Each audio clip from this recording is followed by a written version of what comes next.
The forming of a national unity government is the proposal set forth by the Most Alliance that has unexpectedly captured 19 seats in parliament at the weekend elections. After speaking to both the SDP and the HDZ, Most last night proposed a government made up of SDP, HDZ and Most, explaining that this was the only way to implement the reforms they pledged. Croatia has reacted to Slovenia's erecting of a barbed wire fence on its so-called green border with Croatia that was placed on parts of Croatian territory as well. The Foreign Ministry has sent a note of protest to the Slovene side. Foreign Minister Vesna Pusic said prior to today's government session that Croatia had experienced an identical situation with Hungary recently and the wire was moved from Croatian territory. And at today's government cabinet session, ministers approved another 19 million kuna to cover costs resulting from the refugee crisis. Some 366,000 migrants and refugees have passed over Croatian territory since the start of the migrant crisis in mid-September, and a huge influx from Serbia is expected in the coming days. A total of 2,260 migrants entered Croatia until 9 this morning, and the Slavonski Brod migrant center is currently caring for some 1,200 people who are waiting to get to Slovenia.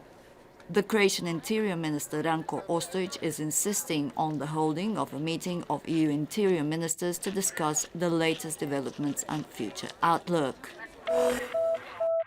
Tensions at the border between Croatia and Slovenia will most definitely be one of the topics of today's meeting between Croatian President Kolinda Grabar-Kitarović and her Slovene colleague Borut Pahor in Zagreb.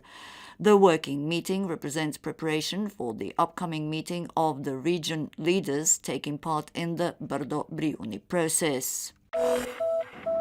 After many decades without a link, air taxis landing on water are once again linking the two shores of the Adriatic. If you're ready to fork out a hefty 1,600 kuna or some €210 for a return flight, that is. This is what you can experience on the flight between Split and Rijeka and the Italian port of Ancona. Soon, flights will be available to Bari, Ravenna and Venice. And in sports, the PPD Zagreb handball team was defeated in the Champions League 7th round of play by Flensburg from Germany by 28 goals to 27. And in the water polo Champions League, Primorje beat Eger of Turkey at home 8 goals to 7, while Yug beat Galatasaray in Istanbul 6 goals to 10. And the weather, more sunshine this afternoon, particularly in the northern continental regions, fog possible in the northern Adriatic, no wind or winds light, moderate in the open of the southern Adriatic, sea calm to slight. Temperatures in the south to remain around 20 degrees, visibility reduced to just 1 kilometer in places, particularly in the northern Adriatic. Top temperatures mainly between 17 and 21 degrees, up to 24 in the Dalmatian hinterland and around Dubrovnik.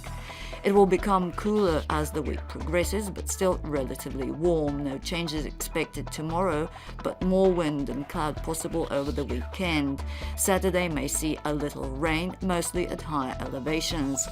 Light rain possible along the coast on Saturday afternoon, but the north may see some wetness as early as Friday evening. Less fog over the weekend.